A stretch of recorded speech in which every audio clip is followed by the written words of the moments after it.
मैंने भक्त लोगों को अक्सर दुखी देखा है, और जो झूठे, चालाक, मक्कार, निंदा चुगली में, नफरत में लगे रहने वाले, जो दूसरों को दुखी देखकर मुस्कुराते हैं, उन्हें सुखी देखा है। उनके पास सारी फैसिलिटीज होती हैं, आखिर ऐसा क्यों? ये देखकर मैं अक्सर बहुत अधिक दुखी हो जाती हूं, और कभी कभी मुझे रोना भी आ जाता है। यह कमेंट है बहन सेजल का। क्या आप भी बहन सेजल की तरह ही देखते और महसूस करते हैं? क्या आपको भी लगता है कि अच्छे कर्म करने वाले लोग दुखी होते हैं, ईमानदार लोग परेशान होते हैं, और जो निंदा, नफरत, चुगली और गलत काम करने वाले लोग हैं वो फलते फूलते हैं? आपकी क्या राय है इस बारे में कमेंट में जरूर बताइएगा। दास नरेश चौहान अंकारी, और आप देख रहे हैं यूट्यूब चैनल यही है सच। दिलीप कुमार की एक पिक्चर गोपी, उसमें एक गीत आता है, सुनो सिया कलयुग में काला धन और काले मन होंगे, चोर उचक्के नगर सेठ और प्रभु भक्त निर्धन होंगे, जो होगा लोभी और भोगी वो जोगी कहलाएगा। यह लाइन भी इस कथन की पुष्टि करती है। और जहां तक दास की बात है, तो दास ने भी पढ़ा है, सुत दारा और लक्ष्मी पापी के भी होए, सुत दारा और लक्ष्मी पापी के भी होए। और अगली लाइन, इस अगली लाइन पर हम आगे बात करेंगे, संत समागम हरि कथा तुलसी दुर्लभ। ऊपरी नजर से देखें तो यही हकीकत लगती है कि गलत कर्म करने वाले, छल कपट करने वाले, चालाक चालबाज व्यक्ति ही सुखी संपन्न होते हैं और प्रभु भक्त निर्धन होते हैं। परंतु हकीकत इससे कुछ अलग है। दरअसल सुख और दुख का संबंध भौतिक सुख साधनों से, रुपए पैसे से, बंगला, गाड़ी, नौकर चाकरों से तो है ही नहीं। इसका संबंध है हमारे मन से। यदि महलों से इसका संबंध होता तो औरंगजेब को, शाहजहां को कैद खाने में डालने की आवश्यकता क्यों पड़ती? क्यों वह दाराह शिकोह की गर्दन उड़ा देता, अपने सगे भाई का कत्ल करके खुद गद्दी पर बैठ जाता? क्यों आखिर सिकंदर दुखी था कि मैं सारे संसार को जीत नहीं पाया? क्यों? क्या नहीं था उसके पास? उसके पास तो सब कुछ था, हजारों की सेना, तमाम मात्रा में सोना चांदी जवाहरात, और दुनिया के बहुत बड़े क्षेत्रफल पर उसने अपना राज्य स्थापित कर दिया था। फिर भी वो दुखी था। आखिर क्यों?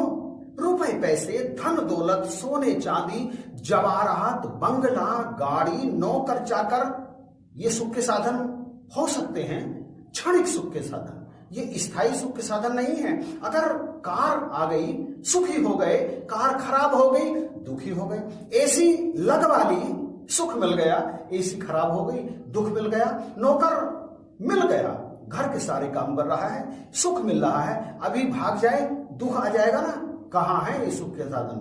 दरअसल वास्तविकता कुछ अलग है, इससे बिल्कुल पृथक।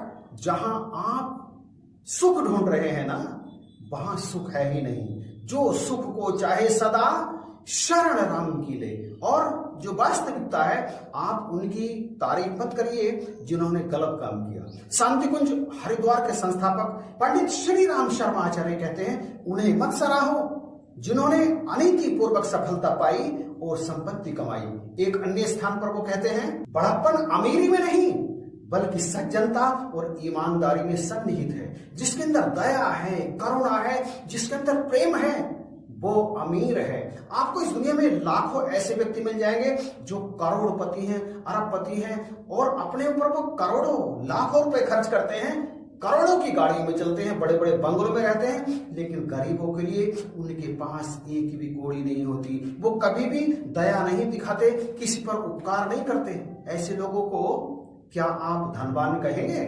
ऐसे लोगों को क्या आप रईस कहेंगे?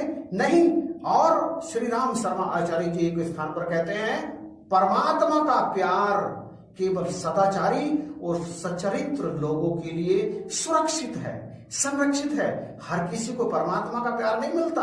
और जहां तक धन दौलत की बात है, सुत दारा और लक्ष्मी पापी के भी होए। पहले भी लाइन आपने सुनी, पापी के भी होए। सुत पुत्र, पत्नी और धन दौलत तो पापियों के भी हो जाती है, लेकिन संत समागम हरि कथा तुलसी दुर्लभ दोय, ये दुर्लभ है, ये उन्हें नहीं मिलती, ये मिलती है उन्हें जिन्हें परमात्मा का प्रेम मिलता है, जिन्हें परमात्मा प्रेम करते हैं। इसलिए आप इस बात को लेकर कभी भी उद्विग्न मत होइए कि वो दिन रात गलत कर्म करने के बाद भी फल फूल रहा है, और ये बेचारा दिन रात प्रभु भक्ति करने के बाद भी गरीब हो रहा है, दुखी हो रहा है।